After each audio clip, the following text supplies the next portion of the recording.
All right, guys, welcome back to another video. If you watched my morning video, my daily news show, I did not touch on the state of play. I just hadn't got around to actually review and give my thoughts on what I thought about yesterday's PlayStation state of play. I thought going into the show, this was a very important moment for PlayStation because we really don't have an outlook or a roadmap of what to expect from PlayStation in 2024. Now it is far more clearer after yesterday's show. There are way more things to look forward to, and they showed off a ton of games. But the one thing that obviously was clearly missing still, which is going to essentially be the story of 2024, I think when it comes to PlayStation, is that there are no first party games from their major first party studios. The majority of the games shown off here at this state of play were from third party studios, and sure, studios that PlayStation has funded to be developed by a third-party studio.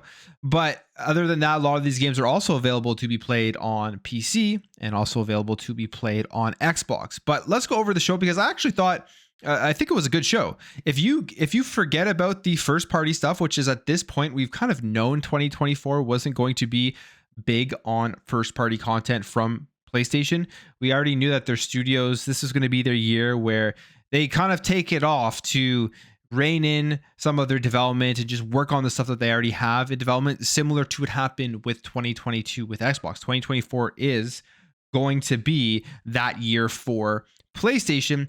Kind of just forget that and you watch the show just for the actual games and content that you will be able to play. I thought it was a decent show overall. So we'll just go down this list here. We'll go off of the order that they put it on. Death Stranding 2, I am not a fan at all of Death Stranding, so I could not care less about this.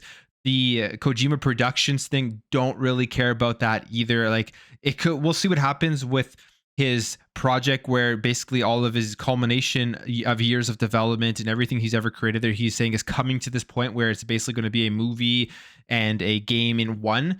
I think that I'm kind of interested in seeing what it is, but right now it's so far off. Like I'm not too hyped about it, but it could be cool. But Death Stranding, I was not a fan of the first game, and I'm absolutely not really taken back by the trailer for Death Stranding 2. It looks great graphically. It looks like very fancy and stuff. I think Kojima is pretty genius when it comes to his like mind and designs of characters and just kind of the things that he puts out there on the screen. The problem with that I have with Death Stranding is that you can't make any sense of anything. It's just a bunch of jumbled mess stuff thrown on the screen, and everybody just comes away from it saying, oh, Kojima is a genius because he threw a bunch of stuff on the screen.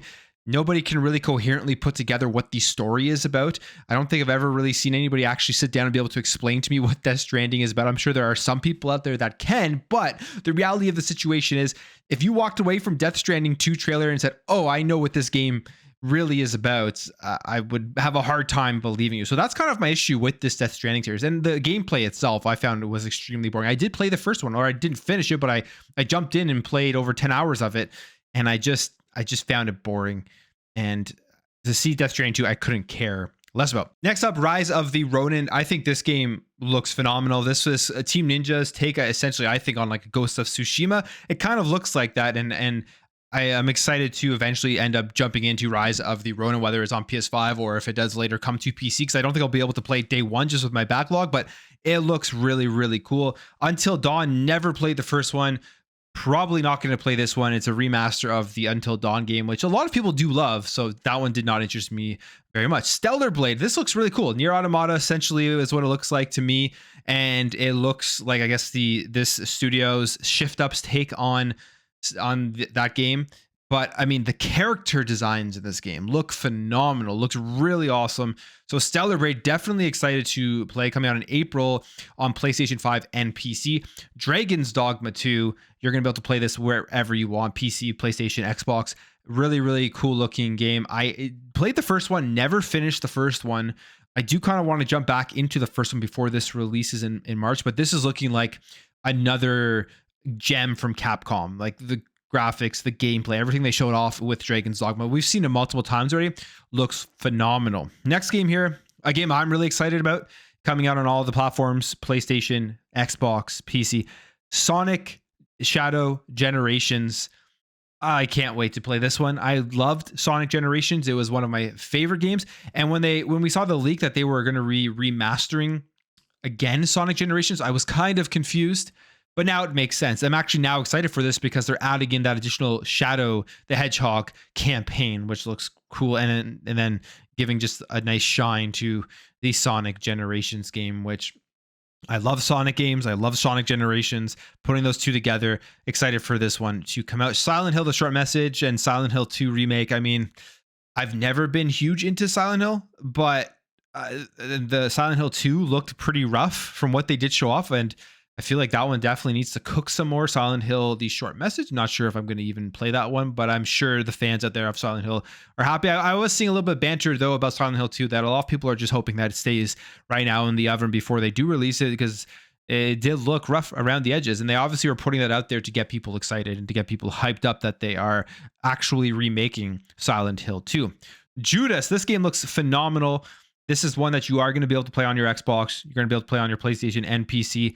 It is from the team that was behind BioShock, or from developers that were behind BioShock, and it looks just like a really, really cool shooter. It kind of reminds me of Atomic Heart as well. Atomic Heart, BioShock, all that mixed in with the gameplay that they are going for. So that one looks awesome. V Rising. I don't know how much to say about this, but I believe this game's already on Steam. Dave the Diver, we've already seen, available on Steam. Zenless Zone Zero, ZZZ from Hoyoverse. Interesting one. Not too excited about this one. I may try it out, but I believe this is actually going to be available on like Android and iOS and everything, and as well on PlayStation. And then they end off here with some VR games, as well as Foam Stars and Helldivers 2. Helldivers 2, we'll start with this one, looks really good. I played the first one. I actually played it on the PlayStation Vita, and I believe on PlayStation 3. And this does look like it would be a ton of fun. It's available on PS5. It will be available on PC. Foam Stars will be free with PlayStation Plus, essentially. That Splatoon copy, I guess, with Foam coming from Square Enix. Don't really have any interest in that one. I will be super interested to see how many people actually do end up playing this game. People hyping it up and everything, but how many people are actually going to play it, even with it being free on PlayStation Plus? Is it actually going to push numbers? Is it going to get people to sign up to PlayStation Plus to play? I have my doubts on that, but we will end up seeing. And then finally, 2 VR games. Now, for me, I have a PSVR 2. It has been collecting dust essentially a month after I bought it. There's just nothing on PSVR 2 new that has garnered my interest to want to put the headset on and play games. I feel like I've wasted my money with PSVR 2. So that's just me getting bamboozled so far by PlayStation, thinking that new headset, new controllers, new tech, they're really going to go all out with PSVR 2. And they haven't. But I will say, I'm very happy that they showed off these 2 PSVR games. They both look really cool. Metro Awakening VR.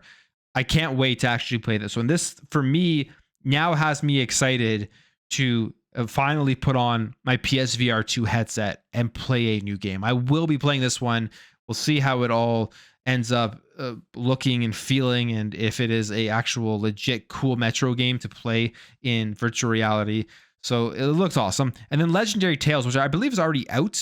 I could be wrong, but I believe it's already out. That you can pick up on Meta and stuff. But this also looks really cool. And this actually comes out February 8th. So very soon, next week it's out. I'll probably end up checking this one out as well. So that's just kind of my quick rundown on what I think about all of the games I talked about. Overall, I would give this show like a B or so around there. I actually think if you just kind of, because on my channel, I've talked about this multiple times. There are no big first-party PlayStation games coming out. I can continue to harp on that when looking at every single state of play, but I've switched my mindset that when they announce state of plays, I am not expecting a first-party game this year for them to really show off and say that it is releasing in 2024. So I'm just going into these state of plays at this point, looking at the games that they are showing off and then kind of judging it off of that. And the list of games that they did show off at this show was good. There is lots of things that people are going to be able to play, and there's lots of exciting stuff. It reminds me of 2022 with Xbox. I was the person as well as saying, hey, Xbox, this is a miss year for them from their first-party studios. But at the same time, sitting back and saying, oh, because there's no first-party releases, you have nothing to play on Xbox back in 2022 was just not true. I mean, Game Pass was still stacked. Third-party games that were on Game Pass, lots of great stuff came out.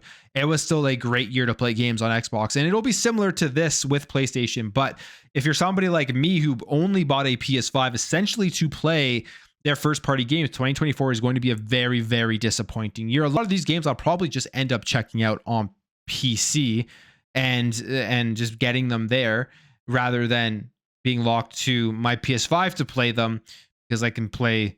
I have the handheld PCs, I have my actual PC, all that type of stuff where I can just play that in multiple spots. But in terms of first party games, just if you go into these state of plays and not expect them, you're probably going to come out of it and say, wow, this is actually a relatively decent slate of games that they did show off. And this will work in PlayStation's favor. You're going to have a lot of people who look at some of these games that are coming out on PC, coming out on Xbox, and thinking that they are PlayStation exclusives just because they were shown off at the PlayStation Store. So when we talk about lack of first-party content in 2024 for PlayStation, I don't think it's going to have really any effect on if people end up buying PS5s or not. It's not really going to hurt their console sales or anything along those lines if they continue to do shows where they're showing off lots of games that are interesting, that people will look at the PlayStation marketing and think, hey, these are all PS5 games only. But I will end the video there, guys. If you did enjoy this video, hit that thumbs up. If you're new here, hit that subscribe, and I'll catch you guys in the next video.